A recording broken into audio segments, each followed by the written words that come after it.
Kalau saya turun dari panggung, misalnya ada orang yang ngomong, Gus Bob dapat salam. Dari siapa? Tanya saya. Dari Pak Heru Wibowo.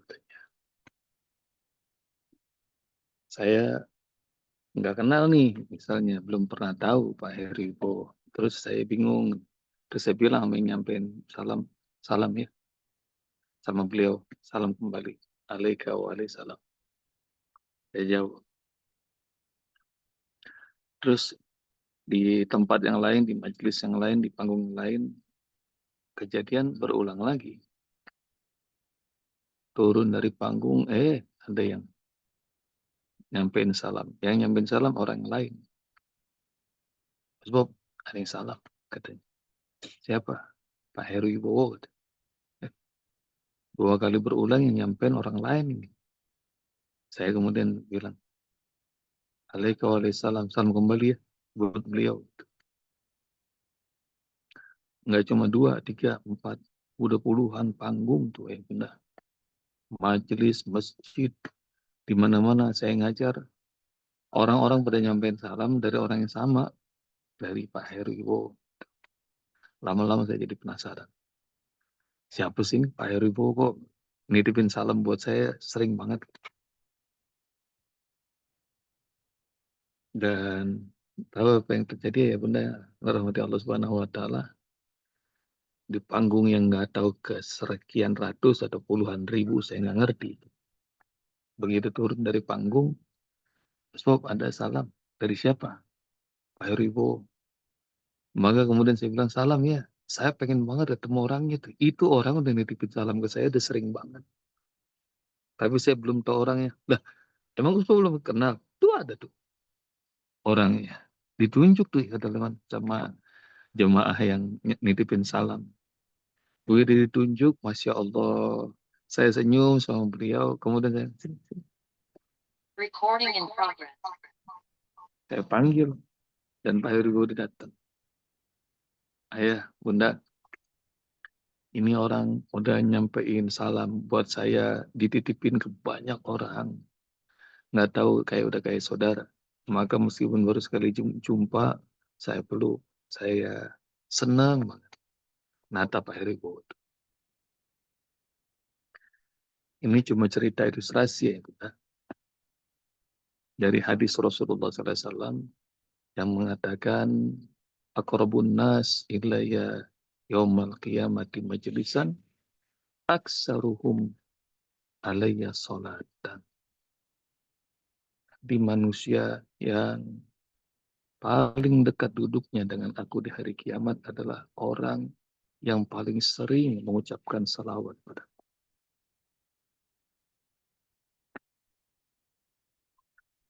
Kalau saya jadi titipin salam dari orang yang sama, girang pengen ketemu, mudah-mudahan yang memperbanyak salawat dan salam pada Rasulullah, nanti ditungguin sama Rasul.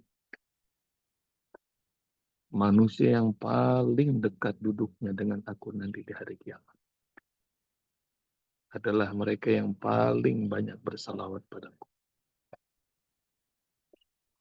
Maka di hari itu, di akhirat juga kelak nanti di surga, ayah bunda bayangin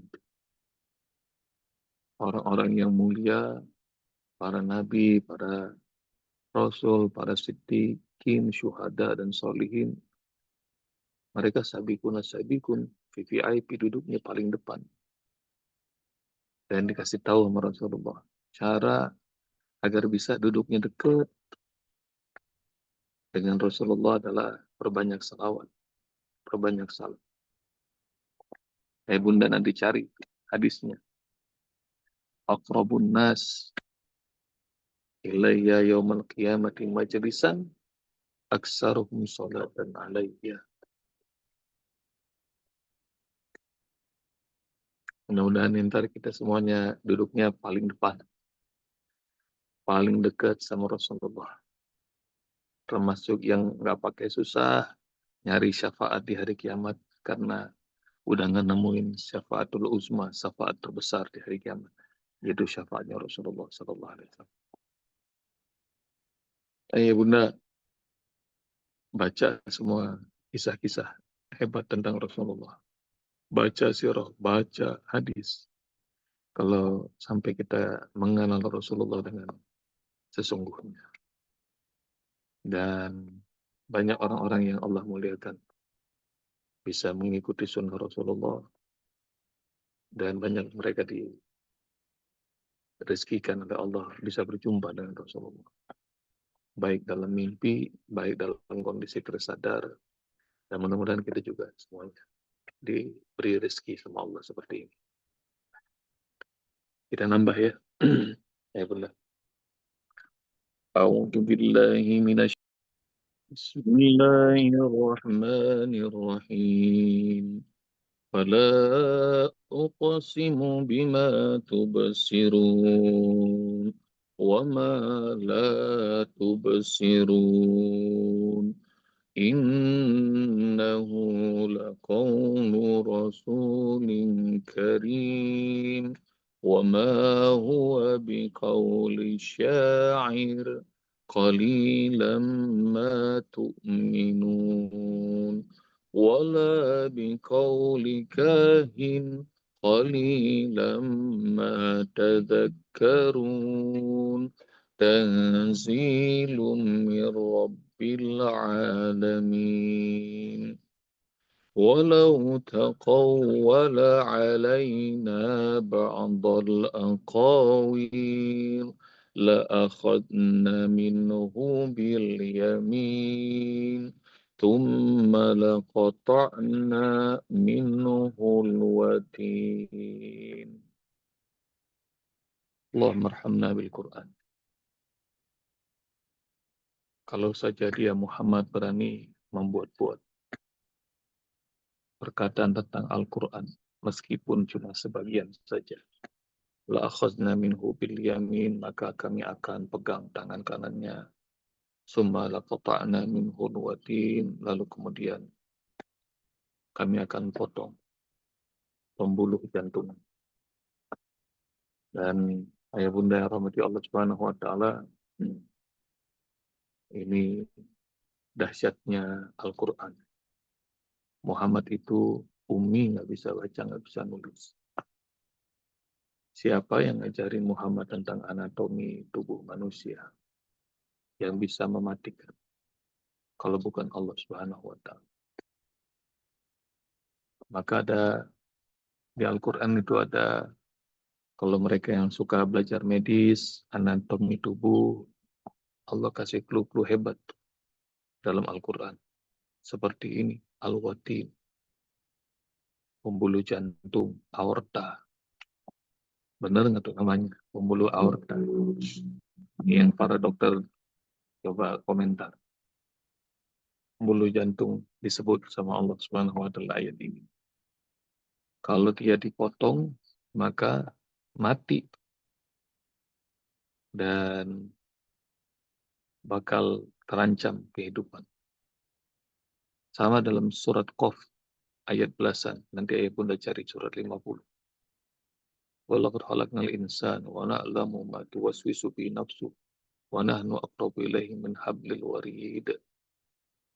Ada kalimat dari Allah dan kami lebih dekat kepadanya dibandingkan urat lehernya sendiri. Allah sebut al-warid. Dan urat leher itu ayah bunda yang kira-kira kalau ayah bunda suka memperhatikan penyembelihan, di sini ada yang jago nyembelih ini ayah Bambang tuh. Ini anggota Juleha. Juleha tuh apa tuh ayah Bambang? Juru sembelih syariah apa halal tuh kalau nggak salah Juleha. Urat leher tuh yang harus dipotong, yang untuk mengeluarkan nafas dan mengeluarkan darah. Nah itu urat lehernya harus putus. Itu yang disebut warid dalam surat Qaf. Wa nahnu aqrabu ilaihim min hablil warid. Tapi Masya Allah, disebut sama Allah bahwa kami lebih dekat pada dirinya dibanding urat lehernya sendiri. Maknanya Allah tuh lebih tahu tentang diri kita dibanding kita sendiri. Maka yang belajar anatomi tubuh, yang belajar tentang ilmu medis kedokteran, nah begini-gini. Ada clue-clue dikasih sama Allah Subhanahu wa taala. Dan kitab suci yang segini detailnya cuma Al-Qur'an disebut sama Allah. Itu pelajaran pertama bahwa nggak mungkin ini adalah buat-buatan Muhammad, karena Muhammad bisa menyampaikan informasi yang hampir semua orang nggak tahu. Al-Watin, pembuluh jantung, aorta. Al-Warid, urat leher. Nggak cuma itu, bahkan informasi tentang astronomi, informasi tentang laut, tentang vulkanologi, tentang cuaca, tentang banyak hal di dunia ini diberitahukan oleh Muhammad. Informasinya lewat wahyu Allah bernama Al-Quran. Jadi bersyukur, ayah bunda, bersyukur pada Allah Subhanahu wa taala karena Allah anugerahkan ini sama kita. Kitab suci yang kayaknya semua maunya ada.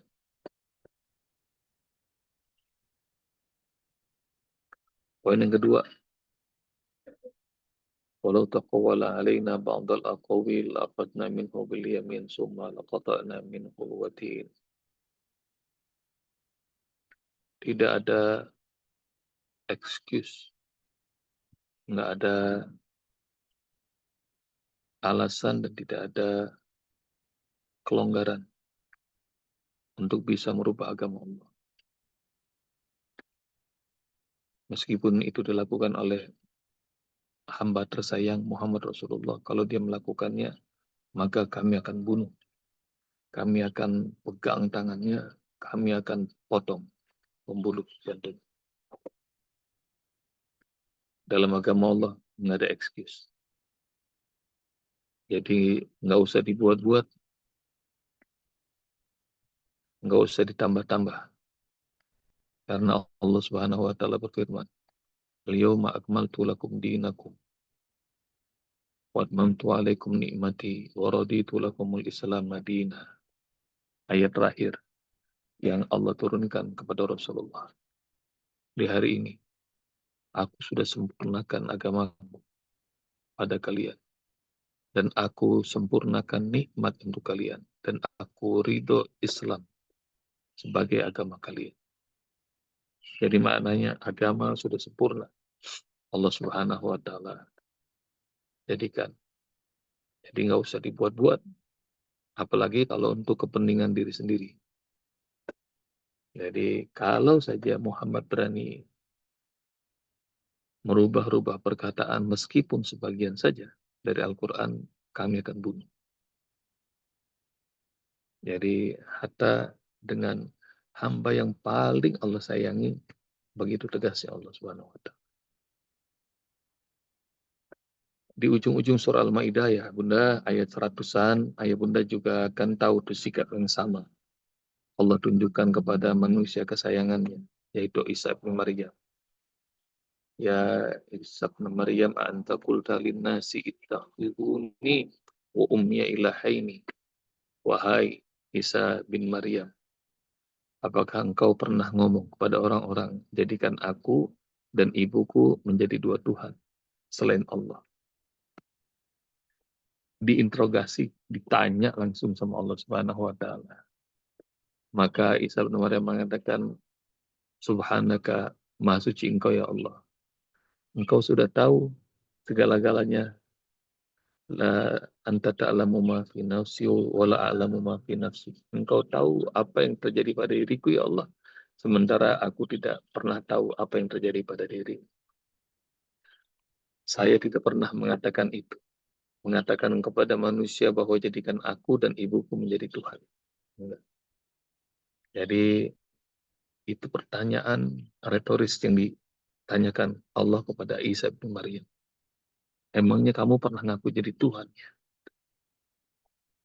Dan kepada orang-orang tersayang aja Allah Subhanahu wa Ta'ala tanyakan, kalau saja Muhammad berani mengubah-ubah Al-Quran ini, meskipun sebagian, kami akan pegang tangan kanannya, lalu akan kami potong pembuluh jantung.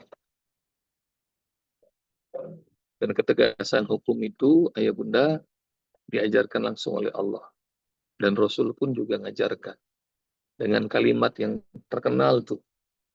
Ketika Rasulullah SAW sudah menetapkan hukum di Madinah, hukum yang setara, tidak ada standar ganda yang hari ini carut-marut terjadi di banyak negeri termasuk Indonesia. Kalimat Rasulullah SAW yang amat indah, "Lau anna Fatimah binta Muhammadin saraqat, laqata'tu yadaha."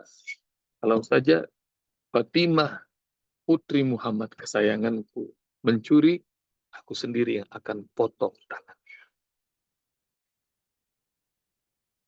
Jadi kalimat itu yang barangkali ditungguin sama rakyat Indonesia dari mulut presiden, undang-undang perampasan aset yang diusulkan diketawain sama mereka. Dan rupanya hanya perlu ketegasan dan keteladanan. Hukum ditegakkan. Sebagaimana Allah bilang, kalau saja Muhammad berani ubah perkataan Al-Quran meski cuma sebagian, kami bakal tangkap tangan kanannya dan kami potong bulu jantungnya. Maknanya hati. Dan ayah bunda rahmati Allah Subhanahu wa Ta'ala, nah itu pelajaran buat kita sama-sama bahwa kemurnian Al-Quran yang ngejagain langsung Allah. Dalam surat Al-Hijr, ayah bunda nanti cari di ayat-ayat awal bahwa Allah Subhanahu wa Ta'ala menjamin kemurnian Al-Quran. Inna nahnu nazzalna dzikra wa inna lahu lahafizun. Kami yang menurunkan Al-Quran dan kami sendiri yang menjaganya, kata Allah. Kenapa menggunakan kata kami? Kalau Allah menggunakan kami sendiri, maknanya Allah melibatkan makhluk-makhluknya untuk menjaga Al-Quran. Nah, gimana cara melibatkan makhluk untuk menjaga Al-Quran? Dipilih sama Allah orang-orang yang mau menjaga Al-Quran, yaitu para penghafal Al-Quran. Dan hari ini ayah bunda lagi dipilih sama Allah untuk jagain Al-Quran. Dan kami sendiri yang bakal ngejaganya. Hingga Al-Quran yang pernah turun kepada Muhammad Rasulullah SAW dan para sahabatnya, hari ini juga lagi kita lanjutkan estafetnya. Lagi kita jagain dua ayat ini. La khadna minhu bil yamin, thumma laqata'na minhu al-watin. Nah, kita lagi termasuk orang-orang yang dilibatkan sama Allah Subhanahu wa Ta'ala ngejaga Al-Quran. Surat Al-Hijr yang di ayat bunda cari itu.